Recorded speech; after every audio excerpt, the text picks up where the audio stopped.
ತಿಂಗಳ 25ನೇ ತಾರೀಕಿನಂದು ತುಂಗಭದ್ರಾ ಫಸ್ಟ್ ಗೇಟ್ಗಳು ಸಂಪೂರ್ಣ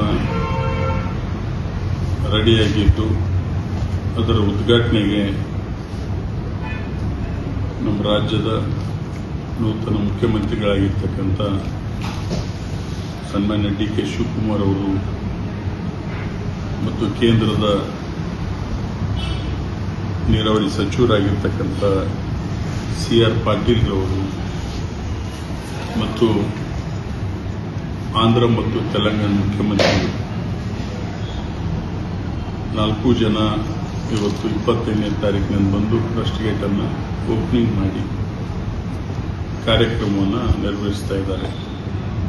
ಆ ಒಂದು ಕಾರ್ಯಕ್ರಮಕ್ಕೆ ಕೊಪ್ಪಳ, ರಾಯಚೂರು, ಬಳ್ಳಾರಿ, ವಿಜಯನಗರ ಜಿಲ್ಲೆಯ ಎಲ್ಲ ರೈತ ಬಾಂಧವರು ಭಾಗವಹಿಸಬೇಕಂತ ಹೇಳಿ, ಯಾಕಂದ್ರೆ ತುಂಗಭದ್ರಾ ಈ ನಾಡಿನ ಈ ಭಾಗದ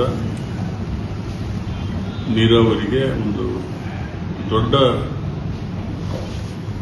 ಡ್ಯಾಮ್ ಆಗಿರೋದ್ರಿಂದ ತುಂಗಭದ್ರಾ ಈಗಾಗಲೇ ಅವರಿಗೂ ಕೂಡ ಮಾನ್ಯ ಮುಖ್ಯಮಂತ್ರಿಗಳ ಜೊತೆ ಚರ್ಚೆ ಮಾಡಿ ಮುಂದೆ ತುಂಗಭದ್ರಾ ಡ್ಯಾಮ್ ಅನ್ನ ನೀರನ್ನು ಹೆಚ್ಚುವರಿ ಬಳಕೆಗೆ ನಿಲ್ಲಿಸಲಿಕ್ಕೆ ಏನೇನು ಕ್ರಮ ವಹಿಸಬೇಕಂತೇಳಿ ಕೂಡ ಚರ್ಚೆಯನ್ನ ನಾವು ಈ 4 ಜಿಲ್ಲೆಯ ಮುಖಂಡರು ಮಾಡಿದ್ವಿ. ಒಂದು, ಆ ಶೀಟ್ ಅನ್ನು ರಿಮೂವ್ ಮಾಡತಕ್ಕಂಥದ್ದು ಯಾವ ರೀತಿ ಮಾಡಬೇಕು, ಇನ್ನೊಂದು ಫ್ಲಡ್ ಫ್ಲೋ ಕೆನಾಲ್ ಮಾಡಬೇಕು ಏನೋ, ಅಥವಾ ಸಮಾನಾಂತರ ಜಲಾಶಯ ಮಾಡಬೇಕು, ಯಾವ ರೀತಿ ಮಾಡಬೇಕು, ಒಂದು 3-4 ವಿಚಾರಗಳನ್ನು ಮಾನ್ಯ ಮುಖ್ಯಮಂತ್ರಿಗಳಂತ ಡಿ.ಕೆ. ಶಿವಕುಮಾರ್ ಸಾಹೇಬರು ಚರ್ಚೆ ಮಾಡಿದರು.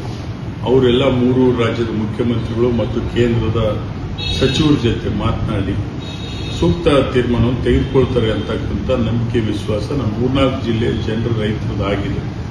ಸೊ ಇದು ಫಸ್ಟ್ ಗೇಟ್ಗಳನ್ನು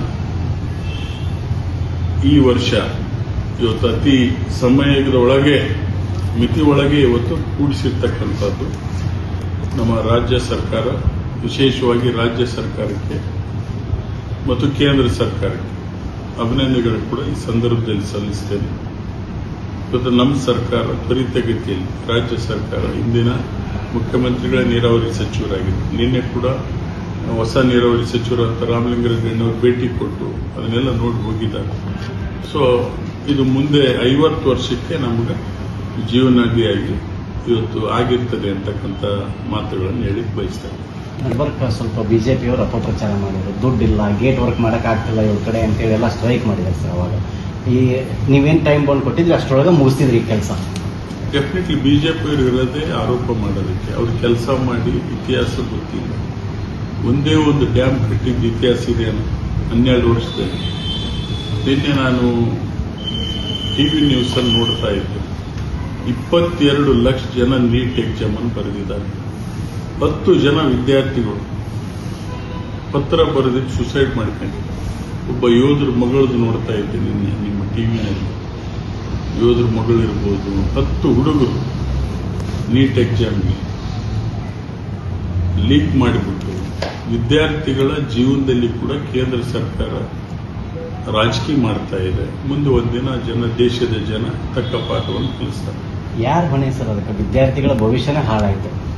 ಅಮಾಯಕರು ಇವತ್ತು ಇದನ್ನ ನೇರವಾಗಿ ಕೇಂದ್ರದ ಶಿಕ್ಷಣ ಸಚಿವರು,